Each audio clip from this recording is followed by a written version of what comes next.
Welcome back. This is the Intel on ENCA. So let's get straight into it then, the panel discussion on nuclear technologies. Liz McDaid from OUTA, Professor Sampson Mamphweli, as well as David Nicholls from Necsa. Let me start with you then, Liz.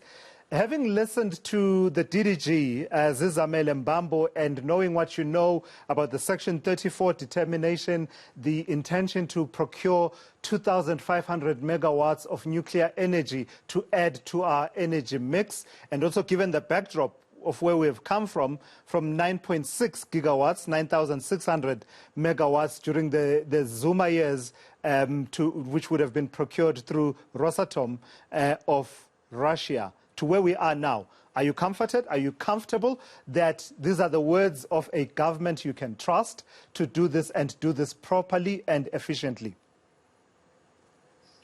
Well, to the situation, we have to say that Mr. Mbambo was there when the last deal went through, which had to be overturned in the courts. So I'm not so comfortable that we can trust what's going down here. We are sitting with a Nersa decision, which actually, contrary to what Mr. Mbambo said, is not an all green light. There's many orange lights because Nersa is saying, hang on a minute, you have to first show that it's necessary post-2030. And you have to look at the pace and the scale. And we know the affordability doesn't work. We also know that in 2015, because it came out through the Zondo Commission, that Cabinet was, in a sense, fooled by being given costings for the then 9.6 of about, I think it was a third undercosted, because they used the wrong exchange rate and left out the finance costs. And so, no, I don't think we can trust them. We also have to remember that right now we're sitting with the Koeberg nuclear power station, which Eskom and DMRE are saying that needs to be extended. But OUTA doesn't know how much that's going to cost. Does anybody else? And we have to say electricity prices have gone up 5 times over the last decade. So why are we going this route? Why are we going the nuclear route when we know that according to the IRP, we don't need any nuclear post-2030? And if we look at that trend, it was 9.6 in 2010. As civil society, we said, okay, well, what happens if you take what is the cost change for electricity prices if you take out that nuclear build? And they said, well, actually, we had to force it back in because if you run the model to give the least cost electricity supply, it doesn't put nuclear in. And here we sit in 2019, and there's no nuclear in till 2030. So when you redo the IRP, we would expect, given the prices of the other technologies, that we're still not going to see any nuclear in. Right. So from our perspective, what it appears to be is that there's an attempt to try and force it in now so that then we're stuck with it. Right. David Nicholls, I think this is a good point to bring you in then into this conversation. Liz McDaid and I suppose other people like her who are inclined to look at this matter the way that she does are asking, why nuclear? Why do we need this technology now? And she then says that if you look at the IRP from 2019, there's no indication that we need nuclear beyond 2030. So why have it at all, especially given the costs that she's talking to? Why is this the technology for us? Okay, I think there are a couple of issues that come into this picture.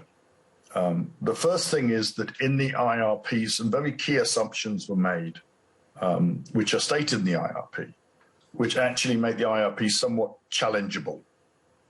The first assumption on the IRP was that all the costs of capital were going to be at a number called, I think, 8.3%, which is about, in real terms, which is about 4 times the current cost of capital for financing nuclear plant at the moment.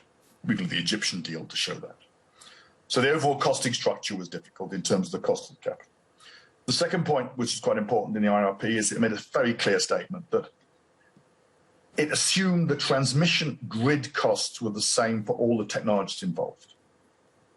And the reality is Eskom's talking of 180 billion rand required to put the grid system up to a state where it can support the diverse renewable inputs, which wouldn't be required with a classical plant.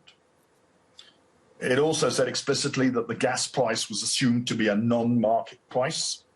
And it's notable at the moment that the actual price of gas in the European Union, the LNG price, is over twice that was considered as the non-market price to be used for the IRP. And just before I go off the IRP, the other one that's interesting is it said that if you have a market-related natural gas price and you have a severe carbon-constrained world, you end up building nuclear and you don't end up building renewables, you don't end up building gas. Because gas is actually, in terms of methane, probably worse in many ways than coal for climate change issues. In terms of the key question, which I think is what everyone is often talking about, which is the cost of the pace and scale, it's very interesting to note that Koeberg had a design life for 40 years. Now, I was Eskom's chief nuclear officer when I retired in 2018, and it is well recognized that Koeberg's current operating costs, total costs included, are about quoted as 40 cents, which is the lowest cost of any supply on the system today. If you ring-fence the nuclear industry and you say that we'll give it a power purchase agreement that is related to the market price of power, which is realistically at grid cost about 90 cents for dispatchable power, it's about 40 cents or less for intermittent power. Koeberg will be generating something like a 7 billion rand a year cash surplus for the next 20 years of its life. If you look at export credit agency financing of nuclear deals, there is absolutely no question that we could finance approximately one machine a year from that finance flow to meet the needs of the country. Because the real problem is extremely simple in this country. We stopped building, we're not building enough dispatchable plant that can keep the lights on 24/7. And at the moment, we are staring at a situation where by 2030, we'll have shed about 10,000 megawatts of our existing coal-fired plant. By 2040, another something like 15,000 megawatts. Those are not going to be replaced by solar and wind. Yeah. We're now going into the evening. It's now 5:30. I will guarantee Eskom has no credit, giving no credit to solar plants meeting the evening peak. Right. So let me ask you to pause there, Mr. Nicholls, just for a moment. I will come back to you. You raise quite a number of interesting points, particularly your preference one way or another, whether modular reactor or a big plant. I picked up a hint of that, and also I picked up you talking about the costs per unit of electricity. But before I come back to you, I do need to bring into this conversation Prof. Mamphweli. So, Prof, having heard the various sides of the argument, particularly the Deputy Director General responsible for nuclear energy and the inputs of your fellow panelists, what's your sense? Are we headed for the precipice here in as far as this nuclear procurement is concerned, or are we headed for energy security that is safe and clean as well? Evening, Thulasizwe, evening, colleagues. Yes, there's a number of positives and negatives. Unfortunately, I must say that the negatives on my side are more than the positives. So right from the beginning, I would say, for me, it's a no-go area. And I'll start with the last issue around the cost.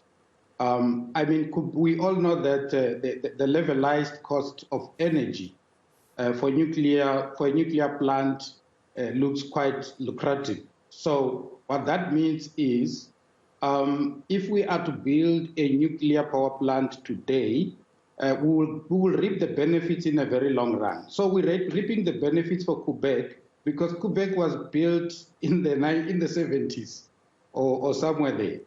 So for me, there are challenges there. The challenge is the capital investment that we need, which the country does not have. The country cannot afford, as we speak, a nuclear build. That's the one aspect. The other aspect is on the side of the Eskom debt and who is going to build and run this power plant. I listened to the DDG, talking about, you know, the provision in the IRP for nuclear build. You know, that provision, it looks explicit, but the question is, will we need nuclear energy beyond 2030? We have energy, we've got challenges as things stand. The government, yes, we must commend them for being proactive and taking this step to try and solve the energy challenges. Now, we have a situation where the procurement and everything will most probably end somewhere in 2024. And then 10 years down the line, then we will have a plant providing electricity. Now, that for me is problematic because if you look at the various interventions that government has put in place, municipalities being allowed to buy directly from IPPs, the 100 megawatts threshold. So in the next 5 to 10 years, we will have a lot more electricity in our grid than we need. You think so, Prof? Yes. Yeah, okay, let me ask you to pause on that point. I will pick up on it in just a moment, your point about us possibly having more electricity than we need. I find it fascinating because I think that's the basis on which a number of power stations were mothballed some years ago. And my goodness, how wrong did it turn out to be, that projection?